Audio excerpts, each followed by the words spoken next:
घटनास्थल से पुलिस को 2 पिस्टल 9mm और 7.65mm पिस्टल, लगभग 15 के करीब स्पेंट राउंड और 10 के करीब लाइव राउंड मिली थी।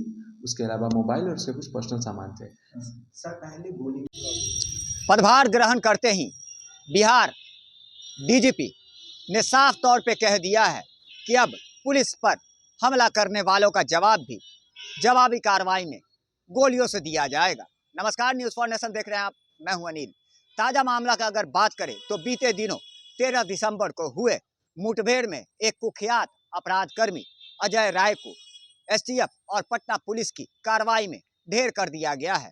दरअसल देखा जाए तो अजय राय काफ़ी इसका आपराधिक इतिहास रहा है, जो कि सोना लूट, बैंक लूट सहित कई जघन्य अपराध में यह शामिल था। लगभग 10 सदस्यीय गुर्गों की टीम इसने खड़ी कर ली थी और जो बिहार सहित कई राज्यों में आपराधिक घटनाओं को अंजाम दे रहा था। इस पूरे मामले की जानकारी देते हुए पटना सदर एएसपी कुमार अभिनव ने बताया है कि इसके पास से मुठभेड़ के बाद घटनास्थल से एक मोबाइल जो कि लॉक पड़ा हुआ था उसे पुलिस ने बरामद किया है। साथ ही साथ अगर देखा जाए तो अपराधी के पास से 2 रेगुलर पिस्टल और 15 जिंदा कारतूस के साथ साथ कई खोखे भी बरामद किए गए हैं। वहीं साथ ही साथ इसके पास से 2 जाली आधार कार्ड भी बना है। अब पुलिस पूरे इस मामले में एसटीएफ के साथ मिलकर छानबीन कर रही है और लगातार इसके आपराधिक इतिहास को खंगालने का काम जारी है। ऐसे में देखा जाए तो कुख्यात मुठभेड़ में ढेर हुआ अजय राय काफ़ी सक्रिय था और लगभग अगर बात करें तो 9 गंभीर मामलों में ये फरार चल रहा था और बताया जाता है कि ये एक घटना को अंजाम देने के बाद 6 महीने लगभग फरार हो जाता था और उसके बाद पुनः एक बार फिर से बड़ी लूट और डकैती की घटनाओं को अंजाम देने के लिए ये पुनः राज्यों में जाता था और वहाँ अपने गुर्गों के साथ घटनाओं को अंजाम देकर वहाँ से फरार हो जाता था। फिलहाल अगर देखा जाए तो ये छपरा के रिविलगंज का रहने वाला था और लगातार घटनाओं को अंजाम देकर पुलिस के लिए बड़ी चुनौती साबित कर रहा था और जिसमें इस कुख्यात को एसटीएफ की मदद से पटना के जक्कनपुर थाना क्षेत्र के संजय नगर स्थित 10 नंबर रोड में एक किराए में अगर बात करें तो 3 अपराधियों के शामिल होने की बात कही जा रही थी, जिसने पहले जवाबी कार्रवाई में पुलिस पर फायरिंग की और लगभग 20 से 25 राउंड गोलियां चलाई, जिसमें जवाबी कार्रवाई में पुलिस ने भी 15 राउंड गोलियां चलाने की बात कही है और जिसमें यह अपराधी कुख्यात अजय राय को ढेर कर दिया गया है। फिलहाल इस पूरे मामले की क्या कुछ जानकारी दे रहे हैं पटना सदर एएसपी कुमार अभिनव, आइए सुनवाते हैं आपको। देखिए, एफआईआर नंबर 708/24 जो कुख्यात अपराधी अजय राय से संबंधित है, उसमें पुलिस उनके गिरोह के अन्य सदस्य, जिसमें 2 सदस्य जो उस दिन हुई मुठभेड़ में भाग गए थे घटनास्थल से, उनके और उसके अलावा उसके गिरोह के अन्य कुख्यात सदस्यों की गिरफ्तारी में पुलिस लगी हुई है और जल्दी उन्हें भी गिरफ्तार कर लिया जाएगा। इसके अलावा घटनास्थल से हमें जो मोबाइल मिला था वो लॉक्ड कंडीशन में है। कोर्ट के आदेश के बाद उसको एफएसएल भेजा जाएगा और उससे भी जानकारी मिलने से उसको भी फर्दर उस गिरोह के गिरफ्तारी और उसके खिलाफ एक्शन में उसको यूज़ किया जाएगा। सर, ये बरामदगी क्या क्या थी उस लूट से और कितने लोग वहाँ पे शामिल थे, क्या नाम दिया गया है क्लियर?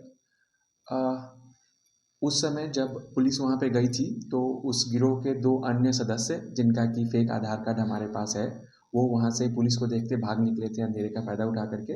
उनको हम उस समय तो गिरफ्तार नहीं कर पाए, पर टेक्निकल एविडेंस के बेसिस पे हम लोग उनके पीछे लगे हुए हैं। घटनास्थल से पुलिस को 2 पिस्टल 9mm और 7.65mm पिस्टल, लगभग 15 के करीब स्पेंट राउंड और 10 के करीब लाइव राउंड मिली थी। उसके अलावा मोबाइल और उसके कुछ पर्सनल सामान थे। सर, पहली गोली किसने चलाई? पहली गोली अपराधियों ने चलाई थी। पुलिस के द्वारा बार बार उनसे अनुरोध करने पे कि फायरिंग बंद कर दो, खुद को पुलिस के हवाले कर दो, उनके द्वारा बावजूद उसके फायरिंग जारी रखा गया और पुलिस की तरफ से गोली सिर्फ आत्मरक्षा में चलाई गई थी। क्या ये पटना जो है बड़ी घटना यानी लूट की? हाँ, पुलिस के पास, एसटीएफ के पास प्री इन्फॉर्मेशन था।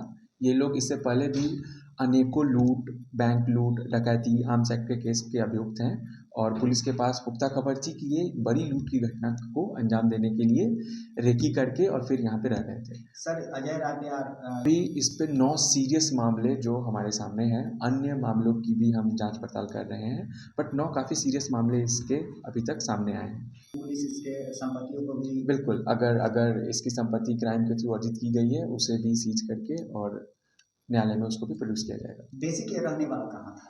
छानबीन में क्या कुछ? ये सारण का रहने वाला अब तक के जांच में पता चला है। इसके बाद ये अपना लोकेशन बार बार बदलता था। इसका क्राइम भी हरियाणा, बिहार और देश के और अन्य हिस्सों में ये अपना क्राइम करता था। इसके गिरोह में कुल कितने लोग, क्या कुछ उसकी जानकारी? गिरोह से जुड़ा हुआ है और इसके गिरोह की जानकारी हम अन्य कितने एग्जैक्ट सदस्य हैं इसकी जानकारी हम जुटा रहे हैं।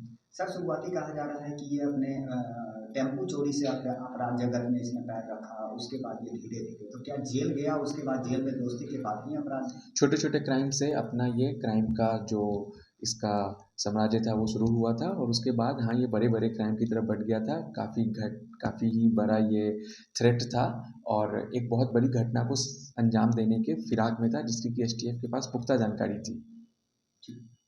तो जाहिर सी बात है, आपने सुना अजय राय की संपत्ति को भी कुर्क करने की कार्रवाई जारी है और लगभग इसके आपराधिक इतिहास को खंगालने का भी काम किया जा रहा है। फरार अभियुक्तों की तलाश भी पटना पुलिस सहित एसटीएफ की टीम की कार्रवाई देखी जा रही है। लगातार हमारी छोटी बड़ी खबरों से अपडेट रहने के लिए देखते रहें न्यूज़ फॉर नेशन।